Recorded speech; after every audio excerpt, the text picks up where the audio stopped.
হিজরতের সাথে ছিলেন হযরত আবু বকর সিদ্দিক রাদিয়াল্লাহু তাআলা। কথা বলেন ঠিক কিনা? এই আবু বকর সিদ্দিক রাদিয়াল্লাহু তাআলা নবীজিকে কেমন মহব্বত করতেন। নবী করিম সাল্লাল্লাহু আলাইহি ওয়াসাল্লাম আর আবু বকর রাদিয়াল্লাহু তাআলা হাঁটতেছেন। তো হাঁটতে হাঁটতে নবী করিম সাল্লাল্লাহু আলাইহি ওয়াসাল্লাম একটা জিনিস উপলব্ধি করতে পারলেন যে আবু বকর কেমন যেন ডানে যায়, বামে যায়, সামনে যায়, পিছনে যায়। এর কারণটা কি? তো ডাক দিয়ে বলতেছেন, হ্যাঁ আবু বকর, তুমি ডানে যাও, বামে যাও, সামনে যাও, পিছনে যাও, এর কারণটা কি? তো ডাক দিয়ে বলতেছেন, ইয়া রাসূলুল্লাহ, আমি যখন ডান দিকে থাকতেছি তখন আমার কেমন যেন মনের মধ্যে এই ভয় আসতেছে, আপনাকে কি যেন বাম দিক থেকে আক্রমণ করবে, যার কারণে আমি বাম দিকে যাইতেছি। আবার যখন আমি বাম দিকে যাইতেছি তখন আমার দিলের মধ্যে কেমন যেন ভয় লাগতেছে, কে যেন আপনাকে ডান দিক থেকে আক্রমণ করবে, যার কারণে আমি আবার ডান দিকে আসতেছি। আবার যখন আমি ডান দিকে আসতেছি তখন আমার দিলের মধ্যে কেমন যেন ভয় লাগতেছে, কি যেন দৌড়ে এসে আপনাকে পিছন থেকে আঘাত করবে, যার কারণে আপনার পিছনে আমি আসতেছি। আবার যখন আপনার পিছনে আমি আসতেছি তখন আমার কেমন যেন দিলের মধ্যে ভয় হইতেছে, কি যেন আপনাকে কোন শত্রু কিভাবে যেন তীর তাক করে রয়েছে, আপনাকে ভেদ করে দিবে, যার কারণে আমি সামনে যাইতেছি। তখন রাসূল করিম সাল্লাল্লাহু আলাইহি ওয়াসাল্লাম এই কথা শোনার পর ডাক দিয়ে বলতেছেন, হে আবু বকর, এর মানে তুমি তোমার জীবনের চাইতে আমাকে বেশি মহব্বত করো, তাই তো? তখন আবু বকর সিদ্দিক রাদিয়াল্লাহু তাআলা ডাক দিয়ে বলতেছেন, নবীজি, হ্যাঁ, আমি আপনাকে আমার জীবনের থেকে বেশি মহব্বত করে যাবেন। সুবহানাল্লাহ। তো মুসলমান আল্লাহগুলো শুধু তাই নয়, এই আবু বকর সিদ্দিক রাদিয়াল্লাহু তাআলা সম্পর্কে নবীজি কেমন কথা বলে গিয়েছেন জানেন? যে আবু বকর সিদ্দিক রাদিয়াল্লাহু তাআলা একদিন আম্মাজান আয়েশা রাদিয়াল্লাহু তাআলা আনহাকে নিয়ে নবী করিম সাল্লাল্লাহু আলাইহি ওয়াসাল্লাম আকাশে তারা অথবা চাঁদ দেখতেছে। তো এমন সময় আমাদের নবী সাল্লাল্লাহু আলাইহি ওয়াসাল্লাম আম্মাজান আয়েশা রাদিয়াল্লাহু তাআলা আনহাকে ডাক দিয়ে বলতেছেন, হ্যাঁ আয়েশা, আকাশের তারা দেখো কেমন দেখতেছো।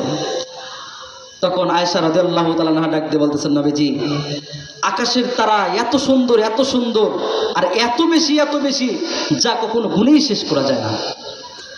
তখন আবু বকর সিদ্দিক রাদিয়াল্লাহু তখন রাসূল করিম সাল্লাল্লাহু আলাইহি ওয়াসাল্লাম ডাক দিয়ে বলতেছেন যে রাসূল করিম সাল্লাল্লাহু আলাইহি ওয়াসাল্লাম ডাক দিয়ে বলতেছেন যে আয়েশা, আমার এমন একজন সাহাবী রয়েছে যার আমলনামা এত বেশি, এত বেশি, ওই আকাশের তারা যেমন গুনে শেষ করা যায় না।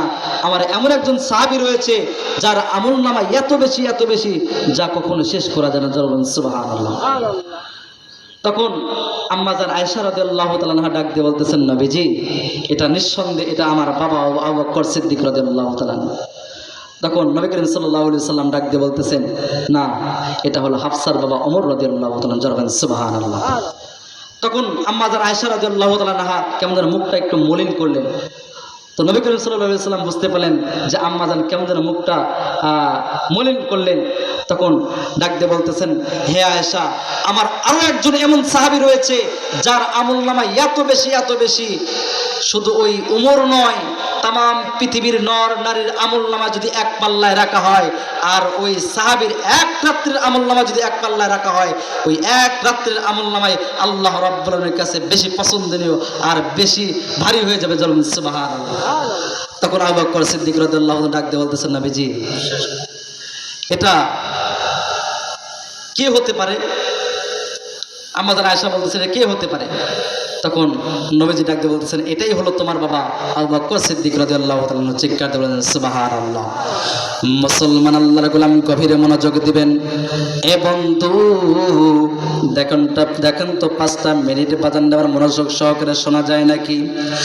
আমার বাজান রে, এই ছোট্ট বালক যখন বলল, নবীজি,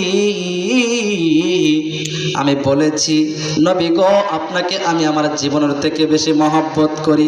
নবী ডাক দিয়ে বলতেছেন, ছোট্ট সাহাবী, ও ছোট্ট সাহাবী, তোমার এই ভালোবাসার পরীক্ষা আমি নিব, তুমি কি প্রস্তুত? ডাক দিয়ে বলতেছেন, নবী গো, কি পরীক্ষা নেবেন জানি না, তবে আমার দিল বলে আমি 100-র মধ্যে 100 নাম্বার ওঠাবো। চিল্লায়ে বলা যাবে নাকি আল্লাহু আকবার? মুসলমান আল্লাহর গোলাম নবীজি ডাক দিয়ে বললেন, ও ছোট্ট বালক, দেখা যাবে পরীক্ষার পর ফলাফল তোমার কেমন হয়। মুসলমান আল্লাহর গোলাম এই ছোট্ট বালককে নবীজি ডাক দিয়ে বলতেছেন, তোমার কোমরের মধ্যে ওটা কি দেখা যায়? নবী করিম সাল্লাল্লাহু আলাইহি ওয়াসাল্লাম ডাক দিয়ে বলতেছেন, ছোট্ট বালক, তোমার কোমরের মধ্যে ওটা কি দেখা যায়? ছোট্ট বালক ডাক দিয়ে বলতেছেন, নবী গো, আমি যখন বাসায় থেকে আসতেছিলাম তখন মা এটা আমাকে দিয়েছে, এটা আত্মরক্ষা করার জন্য নবীজি, এটা একটা তলোয়ার। বাঁচান্ডে নবীজি ডাক দিয়ে বলতেছেন, খাপ থেকে বের করো।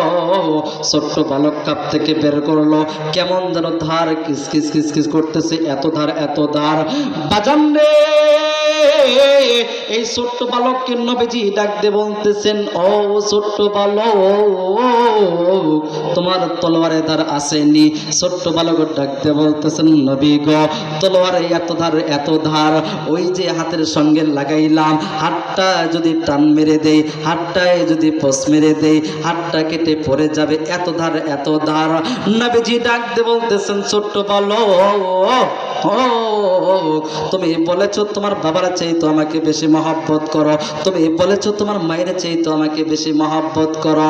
ও ছোট্ট বালক, তুমি বলেছো তোমার জীবনের চাইতো আমি নবীজিকে বেশি মহব্বত করো। ও ছোট্ট বালক, আমি বলেছি তোমার এই ভালোবাসার পরীক্ষা আমি নিব। এই যে তলোয়ার দেখতেছো আর ওই যে তোমার বাবা দেখতেছো বড় রাদিয়াল্লাহু তাআলা আনহু, যাও যাও যাও, যদি তুমি আমাকে একেবারে তোমার বাবার থেকে বেশি মহব্বত করো, যাও তোমার বাবার কল্লাটা কেটে নিয়ে আমার হাতে দিয়ে দাও। যদি তুমি তোমার বাবার কল্লাটা কেটে দিতে পারো, আমি বুঝতে পারবো তুমি তোমার বাবার চাইতো আমাকে বেশি মহব্বত করো। এ ছোট্ট বালক ডাক দিয়ে বলতেছেন, ও নবীজি, আপনি বলেছেন বাবার কল্লা কাটতে হবে। নবীজি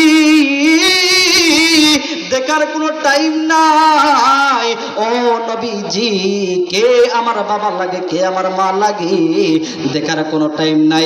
এ বন্ধু, গভীর মনোযোগ দিবেন, অল্প সময়ের মধ্যে বয়ান শেষ করে দেব। এ বন্ধু, এই ছোট্ট বালক একেবারে বাজান আমার নবীজিকে বলল, নবী গো, দেখার কোনো টাইম নাই। বাজানে ছোট্ট বালক এক দৌড় মাইরা তলোয়ারটা লইয়া বাবার কাছে চলে গেল নবীজির কাছ থেকে। সাহাবীরা সকলে অপলক দৃষ্টিতে তাকিয়ে রয়েছে। আরে নবী এ কেমন কথা বলল, কেমন কথা বলল।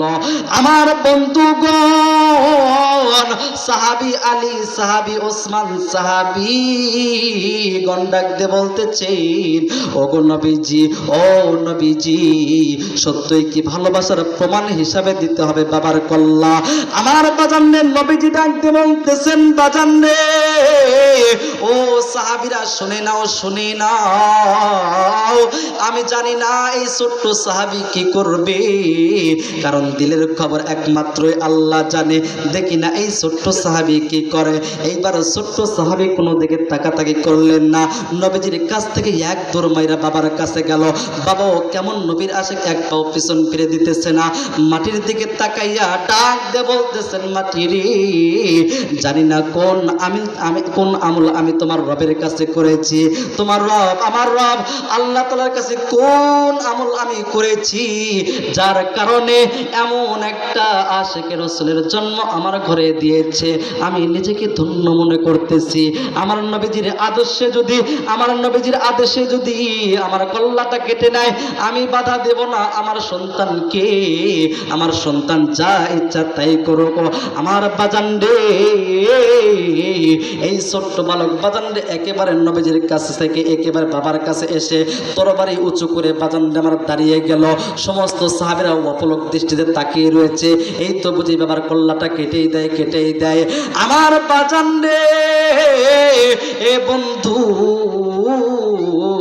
নবীজিও বাজানরে আমার এই কাহিলটা দেখতেছে, আর বাজানরে বাজা উপলক দৃষ্টিতে নবীজি বাজানরে আমার চোখ থেকে অশ্রু ঝরতেছে। এ বন্ধু, এইবার যখন এই ছোট্ট বালক আল্লাহু আকবার বলে যখন তলোয়ারটা চালাইতে যাবে, নবী দেখতেছে আর যদি আমি দেরি করি তাহলে মেরে মেরে মেরে ফেলবে, তার বাবাকে একেবারে হত্যা করে ফেলবে। নবীজি ডাকতে বলতেছেন, ছোট্ট বালক, তোমার কবর দেওয়া লাগবে না, প্রমাণ হয়েছে তুমি তোমার বাবার চেয়ে তো আমাকে বেশি মহব্বত করো, প্রমাণ হয়েছে তোমার মায়ের চেয়ে তো আমাকে বেশি মহব্বত করো, প্রমাণ হয়েছে তুমি তোমার জীবনের চেয়ে তো আমি নবীজিকে বেশি মহব্বত করো। চিল্লায়ে বলা যাবে নাকি সুবহানাল্লাহ?